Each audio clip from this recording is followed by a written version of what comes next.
Very few people know this man, Willie O'Ree. Many more know the name Jackie Robinson. We all know Jackie Robinson. Jackie Robinson, of course, broke baseball's color barrier on April 15th, 1947. We all know that story. However, just under 11 years later, the NHL had its own equivalent of Jackie Robinson in Willie O'Ree, though Willie never really liked to be thought of as the Jackie Robinson of the NHL, but it pretty much fits. He broke the NHL's color barrier when the Boston Bruins uh, drafted him in 1958, and he was called up to play for the Bruins, but he only played 2 games for them. He wouldn't be back in the NHL until the 60-61 season. He played 43 games for Boston and racked up 14 points. Unsurprisingly, just as Jackie did in his first few years in baseball, Willie O'Ree dealt with massive racism, of course. But Willie O'Ree, of course, persevered, played over 2 decades of professional hockey, but most of it in the minors, and had an amazing career. And Willie O'Ree is he set the bar for players such as Grant Fuhr. We all know from the Oilers dynasty, the first black starting goalie to and the first black player to ever win the Stanley Cup. He won it a number of times with that Oilers dynasty.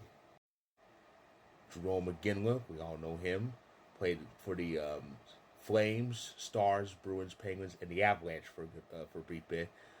One of the most prolific goal scorers in the last quarter century. PK Subban, one of the best defensemen in the NHL history in the last decade or so.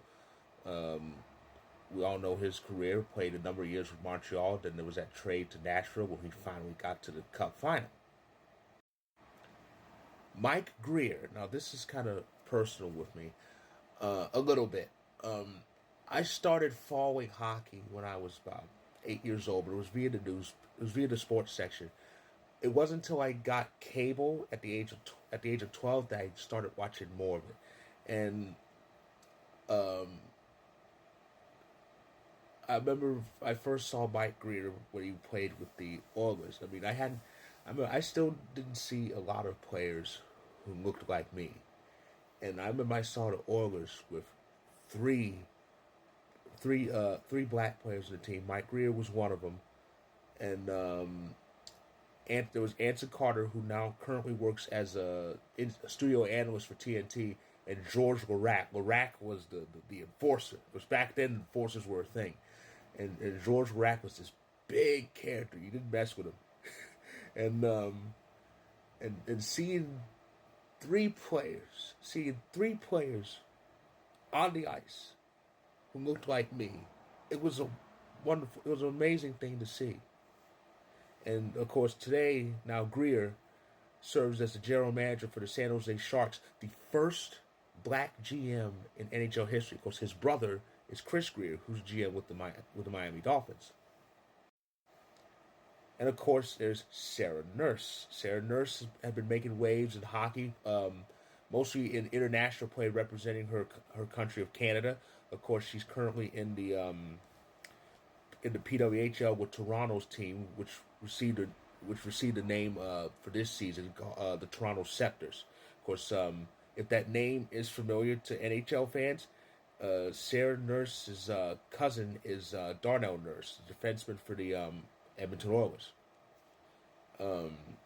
So yeah, she's been making waves. She actually made a few waves during an All-Star weekend about a couple years ago, and it was just amazing to see. We have Willie O'Ree to thank for setting the bar for diversity in the NHL. We have Willie O'Ree to thank for for us seeing so many black players and players of other different races, marginalized members of marginalized communities, thriving in this amazing sport. Also, we have Willie O'Ree to thank for more, more hockey fans of color, such as myself, and we are getting more and more into this sport. It's an amazing sport to watch, and Willie O'Ree really set that bar and made it possible for players who look like me to get into this great sport, and for fans who look like me to get to also to watch this sport with the great enthusiasm it deserves. If you want to read just a bit more on Willie O'Ree, the link to my story on Vocal is right up there. Check it out.